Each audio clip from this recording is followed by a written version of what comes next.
ముస్లిం సామాజిక వర్గానికి ఒక అపనమ్మకాన్ని క్రియేట్ చేస్తుంది బీజేపీ మీద. ఏంటి అంటే జాతీయవాదుల ప్రశ్నలని సమాధానం చెప్పలేనప్పుడు అది విద్వేషంగా ప్రచారం చేస్తున్నాడు. ఈ దేశంలో పహల్గామ్ ఇన్సిడెంట్తో చచ్చిపోయిన హిందువులు, అట్లాగే స్వామీజీని చంపినటువంటి వాళ్ళు మహారాష్ట్రలో ఎవరు? తోటి హిందువులే. ఎవరి మాటలు నమ్మి అక్కడ అంటే ముస్లిం సామాజిక వర్గానికి సంబంధించిన వాళ్ళు రెచ్చగొట్టబట్టి ఈ దేశంలో హిందువులే ప్రాణాలు కోల్పోతుంటారు, కానీ హిందువులే ఉన్మాదులు అవుతారు.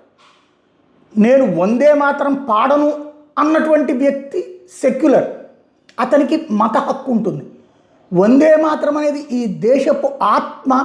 ఎందుకు పాడవయ్యా నువ్వు సౌదీ అరేబియాలో ఉంటే ఆ దేశపు పాట పాడతావు, పాకిస్తాన్లో ఉంటే ఆ దేశపు పాట పాడతావు, ఈ దేశానికి వచ్చేటప్పుడు నువ్వు ఎందుకు అంగీకరించవు అంటే అది మత ఉన్మాదం. ప్రచారం చేసే వాళ్ళకి ఉన్నటువంటి తెలివితేటలు అదే. ఇప్పుడు తాజాగా కాంగ్రెస్ ఎంపీ ఇమ్రాన్ మసూద్ చేసిన వ్యాఖ్యలు, వందే మాత్రం నేను పాడను, గౌరవంగా నుంచోను కూడా, ఎందుకంటే అది ఒక దేవతను కీర్తిస్తూ పాడే గీతం, నా మతం దానికి వ్యతిరేకం, అది భూమిని ఒక దేవతగా స్తుతించడం అంటే అది మాకు షిర్క్ చేసినంత పాపం, ఆవిడ గొప్పతనాన్ని మేము ఒప్పుకోం, దీన్ని మా జమాతే ఉలేమా ఏ హింద్ అధ్యక్షుడు మౌలానా అర్షద్ మదాని కూడా వ్యతిరేకించాడు. ఇది ఆయన. ఇంకో స్పెషల్ ఏంటో తెలుసా, ఈయన పార్లమెంట్లో నమోదు చేస్తా కానీ వందే మాత్రం పాడని చెప్పుకొచ్చాడు.